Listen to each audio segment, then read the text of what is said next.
Eu queria explorar um ponto com você. Você colocou o seguinte: o princípio de que uma democracia não ataca outra democracia, que é um princípio muito claro. Eu acho assim que eu quase... nem falei disso, mas esse é um ponto que a gente tem que expandir. Exatamente. O que eu queria trazer dentro desse ponto é o seguinte: como pensar essa situação quando dentro de uma democracia você tem uma parte do país que não se identifica com o resto do país e eventualmente se identifica com outro país? Porque uma das discussões iniciais nesse caso, sobretudo você pensar em Crimeia e Donbás e tal, mas sobretudo Crimeia, é que dentro da Ucrânia há uma parte da população que não se identifica como ucraniana, dada a história da região. E esse é, no final das contas, um dos argumentos usados internamente na própria Rússia para a manutenção da moral, né, desse conflito, enfim, que obviamente tem outra pegada Sim. na prática, né, do ponto de vista do que está acontecendo e dos propósitos do Kremlin, que a gente sabe muito bem. Óbvio que eu estou alinhado com você, óbvio que eu acho isso tremenda de uma violência internacional, não tenho nem dúvida disso, uma coisa gravíssima que está acontecendo, é um ataque da Rússia sobre a Ucrânia, para mim assim, não tem meias palavras, mas esse é um argumento muito forte. Como é que você responde a esse argumento? Então, esse é um problema porque isso tem a ver com as identidades das pessoas. Exatamente. Então, assim, antes da gente ter o Estado-nação, o que a gente tinha? A gente tinha império, tinha reinados, tinha tribos. E por que o Estado-nação é um avanço para a humanidade? Porque pela primeira vez na nossa história da humanidade, nós conseguimos reunir um número de pessoas debaixo da mesma guarda-chuva, da mesma família. Mas que número? Um número gigantesco. São 215 milhões de brasileiros juntos que somos da mesma família. Isso trouxe escala de desenvolvimento, de riqueza, de parceria, de confiança jamais vista. Capaz da humanidade criar coisas que ela nunca conseguiu criar antes, com o nível de divisão, de dominação que tinha antes. Qual é o problema? O problema é quando você passa a olhar para essa sua identidade familiar de país, de nação, e você começa a ficar com raiva do outro. E não foca no amor do que é parecido com o seu. E foca no ódio do que é diferente do seu. Que aí é um fascismo, por exemplo. E o outro problema é quando você olha e fala assim: eu não faço parte dessa família. Eu quero me separar dela. Tem muita gente que quer se separar no mundo. E aí você fala assim: mas eles não deveriam poder se separar? Bom, se a gente desestruturar esta forma de organização que a gente chegou até hoje, vai ser um retrocesso. Por quê? Porque primeiro que um divórcio, ele na maioria das vezes não é amigável. Essa separação não vai ser suave. Ela vai ser com briga e com guerra.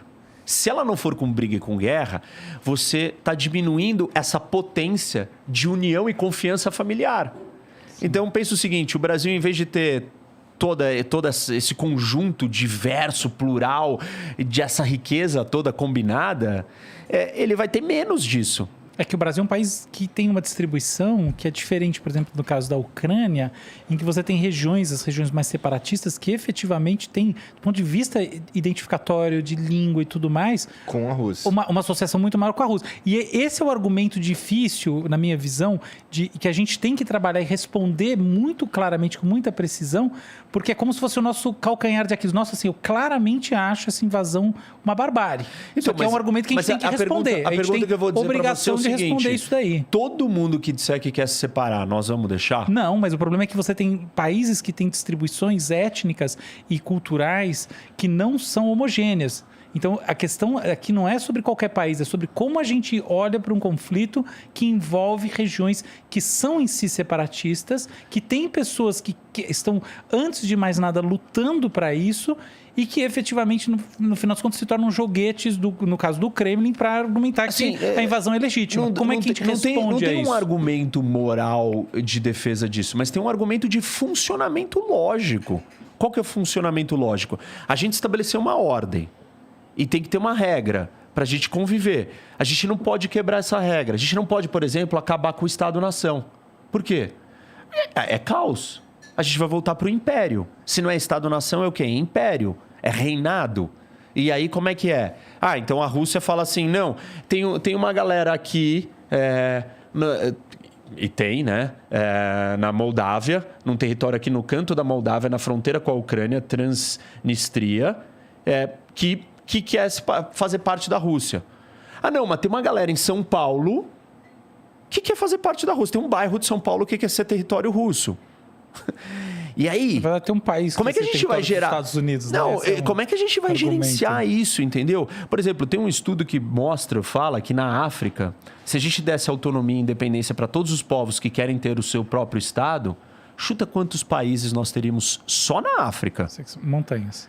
Mais de 3.500 países. Só na África, só para vocês terem uma ideia. Tem 193 reconhecidos. Um ponto muito bom. A grande questão, do meu ponto de vista, desse argumento de que, olha, existe uma legitimidade separatista e que, em última análise, é uma legitimidade do apoio, por assim dizer, e da guerra, né, como, pelo menos do ponto de vista daquilo que o Putin está publicizando dentro da Rússia, é que, no final das contas, a identidade da Ucrânia como país é absolutamente fundamental para que a Ucrânia como um todo consiga realizar suas políticas internas, consiga ter suas relações internacionais estáveis e tudo mais. Então a gente não pode assumir que porque existe uma parte da Ucrânia que quer se tornar independente, que é legítimo um país externo entrar e se meter nesse conflito. Esse é um problema, esse é um primeiro ponto. E aí, até que ponto o ucraniano não foi instigado, alimentado, armado...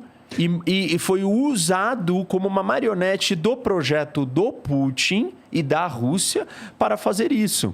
Que serve os interesses de segurança, os interesses expansionistas de recriação do Império Soviético dele, entendeu?